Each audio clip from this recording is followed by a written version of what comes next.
to the cradle of liberty. Welcome to a community that strives every day after that unfinished vision of America. Boston is determined to build the America we deserve by ensuring that the fullest meaning of those words, life, liberty, and the pursuit of happiness, actually reach every single person, every family in our community. We couldn't do it.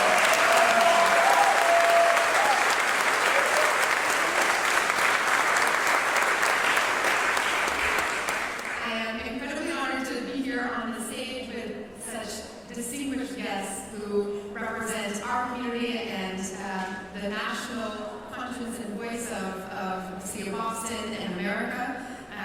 Thank you so much to Colonel Fife, Officer McNulty, as always, for the service to our city and the beautiful national anthem, to Commissioner Santiago, to Amanda Shea, poet, activist, artist, and just all-around leader in the city. Thank you, thank you, thank you. We will also hear in a bit, a little bit more from these three distinguished leaders in the front. Very honored to be here alongside Faneuil Shively, stewards of the most important spaces in our city. It is our delight and honor to welcome back Ta-Nehisi Coates.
This 250th shares the story of our city. Thank you for all that you do. Thank you for your invitation.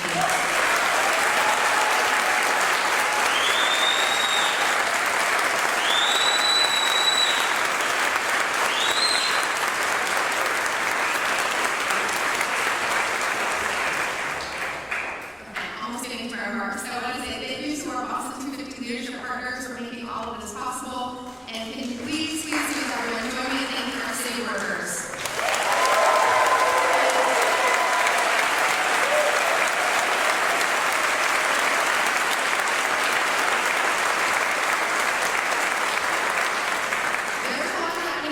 This summer, and so I hope everyone has been enjoying some of the most beautiful and delightful experiences and spaces in the city. It's possible because of our Parks Department, our police officers, our special events team, our public works team, all of our cabinet officials, many of whom are here, and everyone who serves on a board or a commission. Thank you for making our city who we are 365 days a year.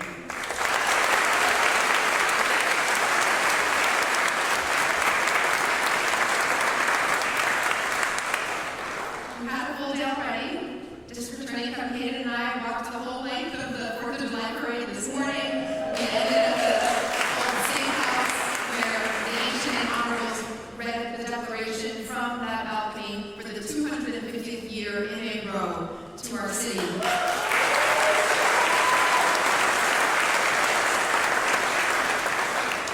Boston always does the 4th of July big, but this particular anniversary has been many years in the making for us.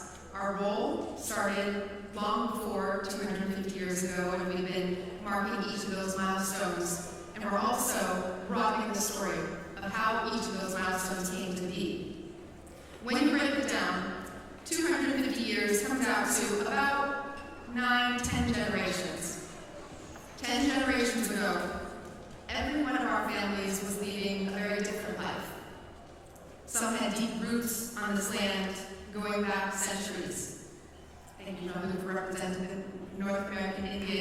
Others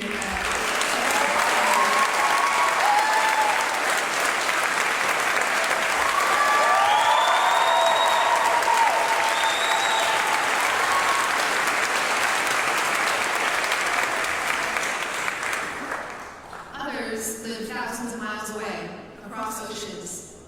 Some have been brought here against their will to build this country, including for this very building. One generation at a time, they made their way to Boston. They crossed the Atlantic and the Pacific, the Rio Grande, the Darien Gap. They started over, worked impossible hours under grueling conditions. They fought for independence and freedom. Every American family has a story about sacrifice. Someone who left the only home they had ever known. Someone who had worked 2 jobs to support their kids. Someone who served in uniform, put their life on the line for the idea of America. Someone who stood up or sat down for a cause bigger than themselves. You might not know all their names back in your family line, but someone, somewhere, back down that line, or sitting beside you this morning, is the reason you are here, and the reason America still exists.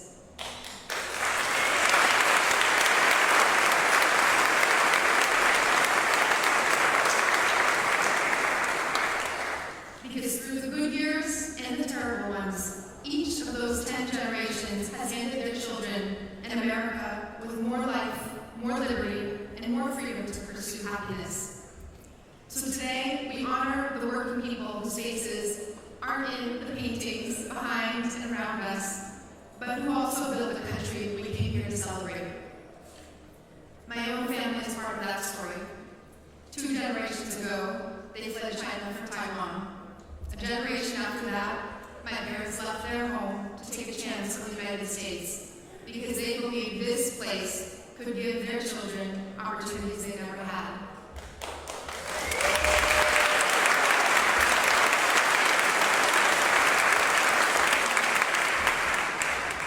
And today, their daughter stands here before you as mayor of the city where the American Revolution began.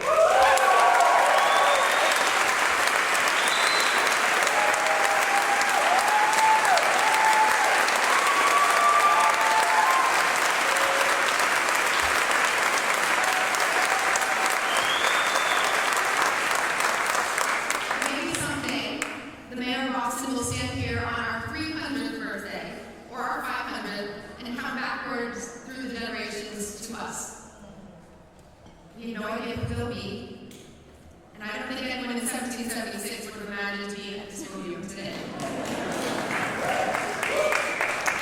In fact, I know that for a fact.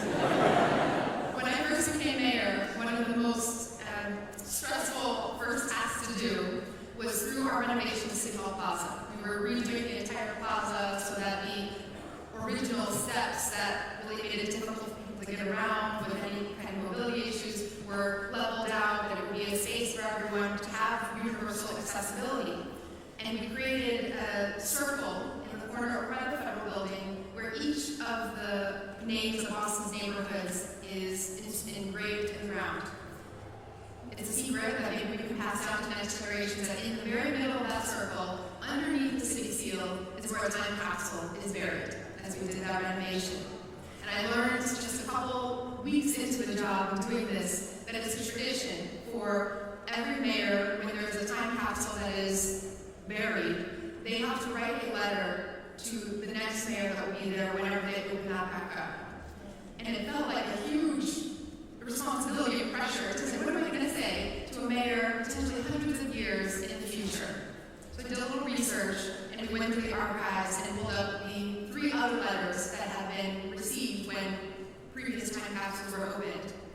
There was one from 1830, one from 1930, and one from 1981. There were 2 things that were similar about all those letters. The first was that each of my predecessors used that opportunity, talking to a future mayor, to dream big.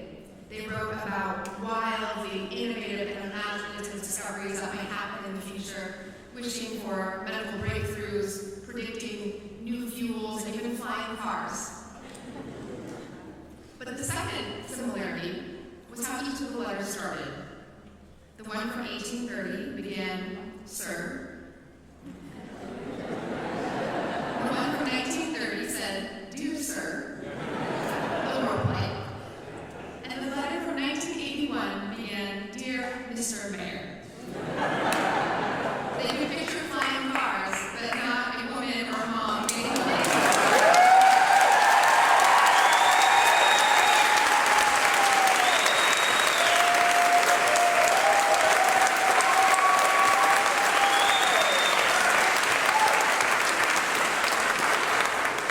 Whoever stands here next shouldn't have to feel like a surprise, not to the country and not to themselves. Every kid growing up in our city should know what's possible here.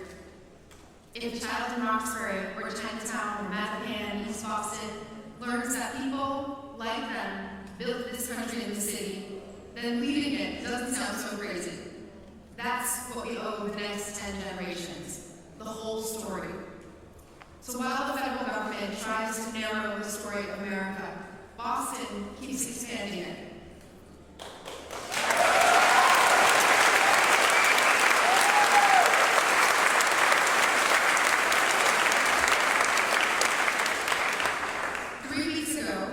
Our city archaeologist, Joe Bagley, took a map that was drawn 251 years ago and went looking for the fort that colonists built on the eve of the Battle of Bunker Hill. His team found it. Beneath the lawn at the base of the Bunker Hill Monument, they uncovered the trench itself, along with musket balls and gun flints from the original battle. Their work throughout the city has helped us have not only the stories, but the tangible proof and artifacts of our history. Today, I'm excited to help convey another discovery that they had. Our Granary Burial Ground Conservation Team recently found and restored the gravestone of a man they believe was enslaved under the name Sebastian Lake, and who died free in 1729.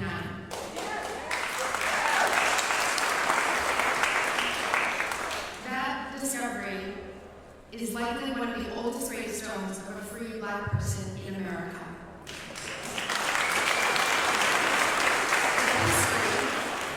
All along. We just had to go look and share the story. So we're looking everywhere.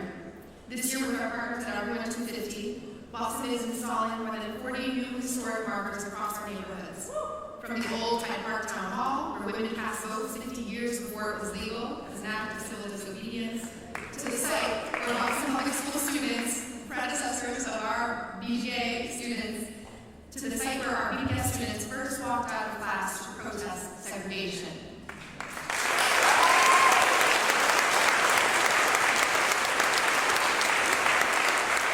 We're recognizing the everyday revolutionaries who changed the course of this country, even if their names hadn't yet appeared in many history books.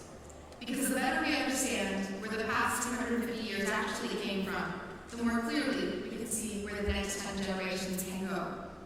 When our kids open a textbook, visit a museum, or walk through our city, I want them to find proof of what's possible in America. The sacrifice, the determination, the struggles and progress, and the work ahead to build the America we deserve together.